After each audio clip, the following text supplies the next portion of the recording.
వాస్తవంగా ఇప్పుడు చాలా రోడ్లు పెట్టించాం.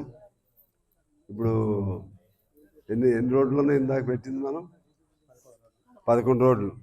దీనిలో ప్రశాంత్ నగర్లో 11 రోడ్లు పెట్టించాం. ఒకసారి 11 రోడ్లు అంటే ఇంతకుముందు ఎప్పుడు అట్లా నేనున్నప్పుడు కూడా అంతకుముందు కూడా పెట్టలేకపోయాం. ఇంకేమన్నా మిగిలి ఉంటే అవి కూడా మళ్ళీ రాసుకుని ఒకసారి అవి కూడా చేపిద్దాం. ఇవాళ నియోజకవర్గం మొత్తంలో కూడా అన్ని గ్రామాల్లో ఎప్పుడు లేని రోడ్లు వేపిస్తున్నాను. ఎప్పుడూ లేని విధంగా ఇతర సౌకర్యాలు కూడా కృషి చేస్తూ ఉన్నాం. గవర్నమెంట్ ముఖ్యమంత్రి గారి సహకారంతో ఆ ఇతర పద్ధతుల ద్వారా ఫండ్స్ తెచ్చుకుని చేస్తున్నాం. అలాగే బైపాస్ రోడ్లు కూడా వస్తున్నాయి. ఇంకా దీని మన విలువ ఈ ప్రాంతానికి ఇంకా బాగా పెరుగుతుంది. ఆ తర్వాత ఈ ప్రాంతం ఇంకా ఎలా నిలబెట్టాలనేది కూడా ప్లాన్ చేస్తున్నాం. ఒక మంచి స్థలం ఏదన్నా ఉంటే ఏదైనా ఎడ్యుకేషనల్ ఇన్స్టిట్యూషన్ ఒకటేమో ఇప్పుడు 200 కోట్లతో మన మ్యాగజైన్ దగ్గర ఒక పెద్ద స్కూల్ అయితే ఒకటి వస్తుంది. అది ముఖ్యమంత్రి గారిని పిలిచి శంకుస్థాపన చేపిస్తాను.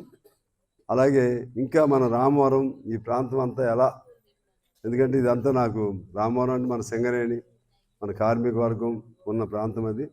ఇది రుద్రంపూరు 3 ఇంక్లైన్ 4 ఇంక్లైన్ ఇవన్నీ కూడా దీన్ని ఎలా బ్రతకాలి అనేది నేను సీరియస్గా ఆలోచన చేస్తున్నాను. కొద్దిగా ఇంకో 10 రోజులు అయితే నాకు కొద్దిగా హడావిడిపోయింది.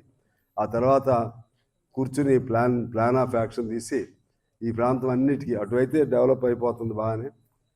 ఇటు మన పాత ఏరియా దీన్ని మరింతగా ఎలా డెవలప్ చేయాలో ఆలోచన చేస్తారని చెప్పి తెలియజేస్తూ, ఇప్పుడైతే ఉన్న మేరకు రోడ్లు అవనండి.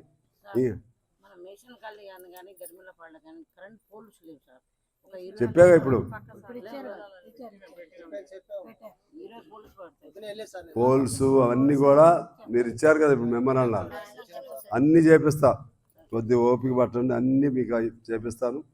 ఎందుకంటే నాకు తెలిసినట్టుగా ఇంకెవడికి తెలియదు కూడా ఈ ప్రాంతంతో. కానీ నాకున్న అనుబంధం ఏ నాయకుడు కూడా లేదు, ఈ ప్రాంత ప్రజలతో ఉన్న అనుబంధం. అందువలన ఇది నా బాధ్యత కూడా. మన ఎమ్మెల్యే అనేది కాదు, ఎమ్మెల్యే లేకపోయినా ఈ ప్రాంతం బాగుండాలి. ఇంకా దీన్ని ఎలా ముందుకు తీసుకెళ్ళాలి. ఆ ఐటీఐది కూడా 3 ఇంక్లైన్ ఐటీఐది కూడా పెద్ద బడ్జెట్తో టాటా రతన్ టాటా ఫండ్స్తో దాన్ని కూడా ప్లాన్ చేపిస్తున్నాం. ఆ విధంగా అన్ని అంశాల్లో కూడా ఎయిర్పోర్ట్ కూడా వస్తుందనుకున్నాం, కొద్దిగా ఆగింది. ఎయిర్పోర్ట్ వస్తే మన ఏరియాకి ఇక చాలా విలువ పెరుగుతుంది. సరే, అది ఆ ప్లేస్ కాబట్టి ఇంకో ప్లేస్ కూడా అంటే విమానాశ్రయంది. ఆ విధంగా అన్ని అంశాల్లో కూడా మన కొత్తగూడెం పాల్వంచి బస్ స్టాండ్లు కూడా కొత్త బస్ స్టాండ్లకి అది కూడా ప్రతిపాదనలు పెట్టాను. ఆ విధంగా అన్ని అంశాల్లో కూడా మన ప్రాంతాన్ని అభివృద్ధి చేసుకుందాం. మీరు ఎంతో ప్రేమతో ఎంతో అభిమానంతో నన్ను గెలిపించారు.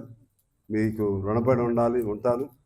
ఎందుకంటే ఆనాడు కాంగ్రెసు, అలాగే తెలుగుదేశం, అలాగే సిపిఎం, సిపిఐ, అలాగే కోదండరాం గారి పార్టీ అందరం కలుసుకుని పనిచేశాం. దానిలోనే ఎప్పుడు లేనంత మెజార్టీ ఈ నియోజకవర్గంలో ఎవరికి రానంత మెజార్టీ, ముఖ్యంగా పాల్వంచి ప్రాంతంలోనే పాల్వంచి మండలం టౌన్లోనే 24,000 మెజార్టీ రావటం జరిగింది.